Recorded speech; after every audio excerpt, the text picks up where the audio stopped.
जो अयोध्या में कनक भवन है वो टीकमगढ़ के राजा ने बनवाया। जब उस मंदिर की देखरेख व्यवस्था टीकमगढ़ महाराज को प्राप्त हुई, वो कनक भवन में दो मूर्तियां हैं। एक मूर्ति जिनके हम लोग दर्शन करते, दूसरी मूर्ति है चल मूर्ति, जो यात्रा के लिए रथ पर बैठाई जाती है, तो चल मूर्ति कहलाती। तो उसके लिए घोड़े का रथ बनाते हैं। तो राजा ने एक घोड़ी भेजी, वो वहां गई। धीरे धीरे कनक भवन सरकार से उसका नेह जुड़ गया।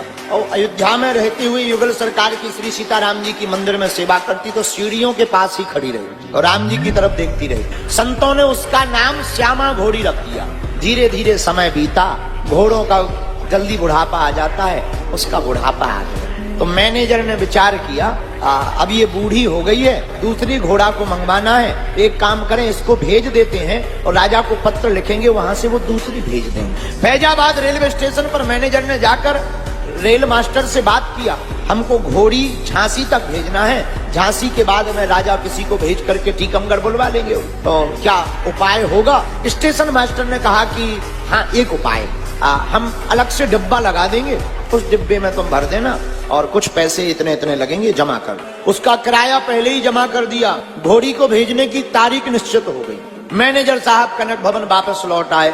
3 दिन शेष रह गए, तो 3 दिन पहले से ही उसने चारा चरना बंद कर दिया और लगातार कनक भवन की ओर बैठी देखती रहे और आंखों से अश्रुधार जलधार बहाती रहे, मानो वो कह रही हो, सरकार हमारा देह अवध में ही छूटे।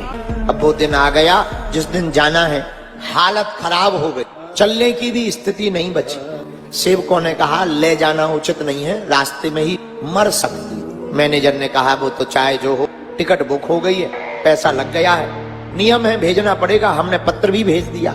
गले में रस्सा बांधा, जबरदस्ती खचोर खचोर ले जाने लगे। खचोरने लगे तो वो बार बार मुड़कर कनक भवन की तरफ देखने लगे, मानो वो सोच रही हो कि अब लौट करके ये गलियां दोबारा प्राप्त नहीं हो। तो मुंह इस तरफ किए, बार बार मुड़ करके भगवान की तरफ देख बे, और सेवक खिचोड़ते जा रहे, जबरदस्ती कोई पीट रहा, कोई खिचोड़ रहा। रेलवे स्टेशन पहुंच गए। जिस डब्बा में जाना था उस डिब्बे में उसे डाल दिया। अचेत सी लेट गई और बार बार अवध सरकार से प्रार्थना करती, सरकार पूरा जीवन आपके चरणों में गुजारा, अब अंतिम क्षण में भी अपने चरणों में ही रखो। डब्बा का गेट बंद कर दिया गया। कर्मचारी वापस आ गए। श्यामा जी मुर्दे के समान शांत पड़ी, पर उससे ना देह छोड़ा गया। और करुणा निधि ने ऐसी करुणा की कि रात को ट्रेन तो आई, पर कर्मचारी डिब्बा जोड़ना भूल गए। सुबह हुई, डिब्बा खोला गया, अचेत अवस्था नहीं, श्यामा जी मर गए। लेकिन जो उसका प्रण था, देह अवध में छूटे, उसका प्रण पूरा हो गया।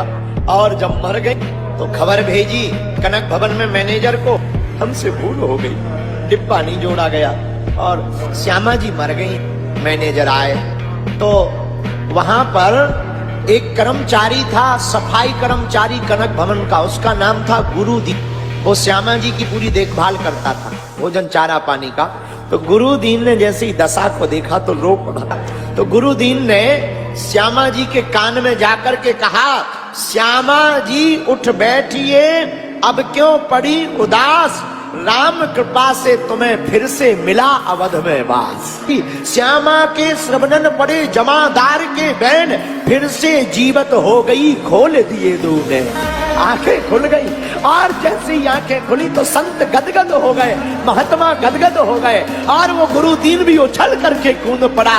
और जैसे ही श्यामा जी ने आंखें खोली और देखा, वही कनक भवन की गलियां, वही अयोध्या, वही सरयू का किनारा, वही श्री अवध किशोर सरकार के दर्शन, दौड़ती उछलती कूदती कनक भवन की देहरी पर जाकर के अपने मस्तक